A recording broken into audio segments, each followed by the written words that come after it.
एक एक आज की डेट से मैं एक तुम्हारे को कॉन्सेप्ट समझाता हूँ। तुमने घर से सारी चीज़ें निकाल दी, मंदिर, भगवान, मूर्ति, फ़ोटो, यंत्र वंत्र सब निकाल दिया। अब 3 दिन तक हवन करो घर में, ठीक है। 3 दिन तक हवन करो और पूरा पूरा जाप करो। कोई पंडित को बुलाने की ज़रूरत नहीं, तुम ही करो, ठीक है। जो चीज़ सामग्री में तुम खाते हो ना, वो तुम हवन में डाल सकते हो, चाहे वो अनाज है। देखो मैंने ये सीखा हो ना, एक जितना चीज़ अपन धाम से सीखे थे, दूसरा अपन ने देखे कि जो ये जो हवन का जो प्रोसेस है ना, ये जैसे अपने 7 चक्र रहते हैं वैसे पूरा देवता का स्थान ले लेता है।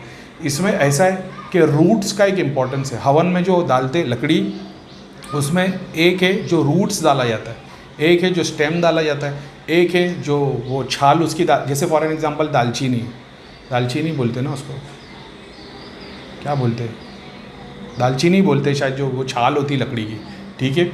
फिर कुछ रूट्स है, जैसे मैंने खस के रूट्स बताया, फिर फूल है, फिर पत्ते हैं। अभी ऐसे दालचीनी तो पत्ता है ना, उसको क्या बोलते हैं, सिनेमन स्टिक जो बोलते हैं उसको शायद दालचीनी बोलते हैं, मेरे को पता नहीं। सिनेमन स्टिक एक होती है, एक तेज़ पत्ता होता है, बे लीफ जिसको बोलते हैं। तो ये ना पूरा एक पेड़ की तरह एक कॉन्सेप्ट है जो शक्तियों के थ्रू काम करता है। सीड भी डाली जाती है, रूट्स डाले जाते हैं, स्टेम डाले जाते हैं, लीव्स डाली जाती है, फ्लावर्स डाले जाते हैं, फ्रूट डाले जाते हैं। हवन में फ्रूट्स भी डाले जाते हैं, ठीक है। अब तो जो चीज़ मैं वहाँ से सीखा वो मैं जानता हूँ, तो जो चीज़ तुम खाते हो वो तुम हवन में दे सकते हो। लेकिन वेद में सबके बारे में अलग बातें बताई गई है कि हर देवी देवता के लिए एक अलग भोग है। तो मैं ये नहीं बोलता तुम खिचड़ी बना के डाल दो। तो जो जिस किसी तुमको सबके लिए करने की ज़रूरत नहीं। तुम एक देवी देवता, एक को पकड़ते हो, तुम शिव जी लेते हो, हनुमान जी लेते हो, कोई गुरु लेते हो। अब उसकी साधना, चाहे तुम अपना शक्तियों की पूजा कर रहे हो, यक्षिणी और वगैरह वगैरह, जोगिनी की भी पूजा कर रहे हो, तो उसके रिचुअल्स को फॉलो करो। समझ रहे हो। मैं तामसिक और मैं लेफ्ट वाले को सपोर्ट नहीं करता, लेकिन मैंने एंड देख लिया महाकाली वाला, तो मेरे को सीढ़ी जाने की ज़रूरत नहीं। मैंने देख लिया हो कि एंड में कहा था, तो मैं क्यों बीच की सीढ़ी पकड़ूँ। समझ रहे हो। मेरे को यक्षिणी और दुनिया भर की साधना करने की ज़रूरत नहीं, क्योंकि मैंने देख लिया कि इसका एंड कहाँ पे, महाकाली के पास लेके आते।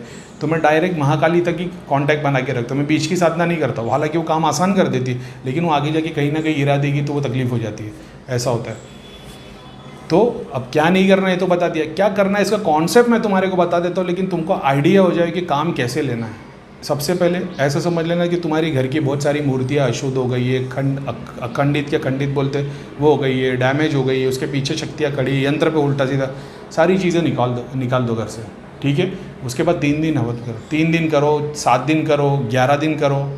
3 दिन कर सकते हो, 5 दिन कर सकते हो, 7 दिन कर सकते हो, 11 दिन कर सकते हो, 21 दिन कर सकते हो, तुम्हारे ऊपर है। इतने दिन तक हवन करो। कितना, एक नारियल भी सामग्री भर के चलाओगे बहुत है, 3 नारियल जलाओ बहुत है, ठीक है। ये वाला प्रोसेस करने से कोई तुम्हारे घर पे भूत प्रेत शक्ति आएगी और उसको शक्ति मिलेगी, ऐसा नहीं होगा। जो शक्तियों की जगह थी वो तुमने शरीर बाहर निकाल दिया है, ठीक है। अब हवन, क्या हवन करने से कुछ भी प्राप्ति किया जा सकता है? क्या हवन करने से व्यक्ति सुखी होता है? बुक्स में जो लिखा है, वेद में तो बहुत सारा कुछ लिखा है हवन के बारे में ऐसा।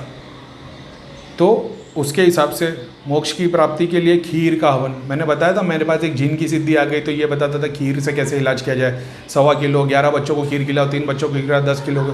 उस टाइम पे मेरी मजाक उड़ाई गई थी कि करीम खान को उल्टा सीधा दिख रहा है। करीम खान को उल्टा सीधा कभी नहीं दिखा, अल्हम्दुलिल्लाह, आज तक कभी गलती नहीं निकली अपनी। मारण के लिए उड़द की दाल से, मोहन के लिए मधु, शहद, खीर को मिलाकर, उच्चाटन के लिए शहद, घी और दूध को मिलाकर, स्तंभन के लिए मातुलिंग फल से, वशीकरण के लिए ये नहीं बता पीली सरसों लिखा है, मगर वो खाली पीली सरसों डालने से नहीं, बहुत सारा प्रोसेस होगा, क्योंकि तुम वशीकरण कर रहे हो। जैसा मैंने बताया, पीली सरसों चुड़ैल उतारने काम करती है। अभी मान लो किसी को किसी पे वशीकरण करना है, तो वो सर्टन प्रोसेस फॉलो करेगा, हवन में पीली सरसों डालेगा, उससे उसको शक्ति मिलेगी। शक्ति किसको मिलेगी? पीली सरसों से। करीम भाई ने क्या बोले, कौन उतरता है? चुड़ैल। तो वशीकरण में कौन जाएगा? चुड़ैल। तो सामने वाले को क्या लगेगी? चुड़ैल। तो उसको उतारा कैसे जाएगा? चुड़ैल को। समझ रहे हो। गोली ज्ञान नहीं देते करीम भाई। तो जैसा वशीकरण के लिए यहाँ पे बताई गई पीली सरसों, क्योंकि किसी ने वशीकरण किया तो चुड़ैल ही भेजी, प्रेत ही भेजा है। तो जब चुड़ैल भेजी है तो वशीकरण पीली सरसों से निकलेगी। विशेष आशीर्वाद के लिए खीर, त्रिमधु, किशमिश, अंगूर, केला, गन्ने के टुकड़े, अनार, नींबू, नारंगी, नारियल, तिल, सीजन के फल, आम फल, बेल फल, नींबू, कमलगट्टा से, कड़ी चावल से, यज्ञ करने पर शाकंभरी देवी प्रसन्न होती है। शाकंभरी देवी पता नहीं मेरे को, शाकिनी है क्या मेरे को पता नहीं। पालक एवं लौकी से हवन करने पर भी शाकंभरी देवी प्रसन्न होती है। काली कनेर के फूल से भगवती कालिका जल्दी प्रसन्न होती है। गुड़ल या जयाफल, जवा फूल, घी और शहद के हवन करने से देवी प्रसन्न होती है।